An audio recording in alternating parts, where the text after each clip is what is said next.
I've got Blender open on my Mac Pro, and I'm going to start off by opening up the original.stl file, which I've saved as O2 main plastic.blend.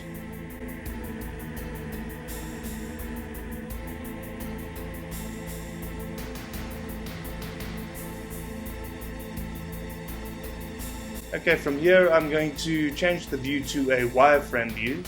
What this does is it allows me to select all the vertices. Now that all the vertices are selected, I'm going to open up the Quad Remesh function, which I've already installed on Blender. I'm going to set the adaptive size to 100%, and what this does is it allows the quads to be arranged in such a way that they fit nicely around the edges of the object that's going to be remeshed.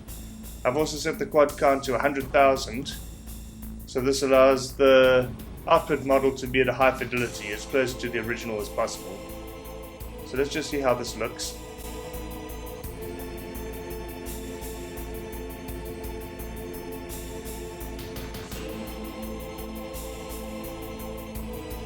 Okay, it's now been remeshed, so what I'm going to do is put it in a rendered mode so that you can see it.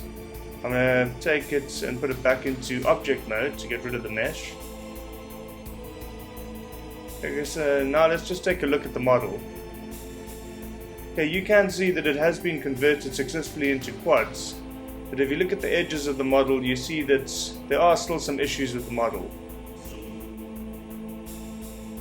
Okay, so if you look at this front face, you see this deformity over here, and if you look at this edge, you'll notice that it's quite messy as well. It's not rounded nicely, it's not sharp, and it's a bit of a mess. Going to where the SGI logo sits, the edges around you are also pretty deformed. And going to the edge where the CD-ROM bezel fits as well, you can see that the edge isn't that nicely done. It's got a bit of an indentation in it. And also, if you take into account the amount of quads that there are here, it'll be very difficult to edit this.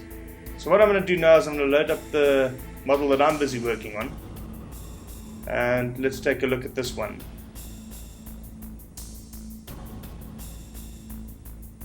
Also take note here that this is not complete, so there are lots of triangles on this mesh still. But if you look at the edges here, you look at the front face, you don't see that deformity, and you can see that the edges are much smoother. Okay, taking a look at the section where the SGI logo sits, it's also a much smoother edge. Okay, much more representative of the actual machine.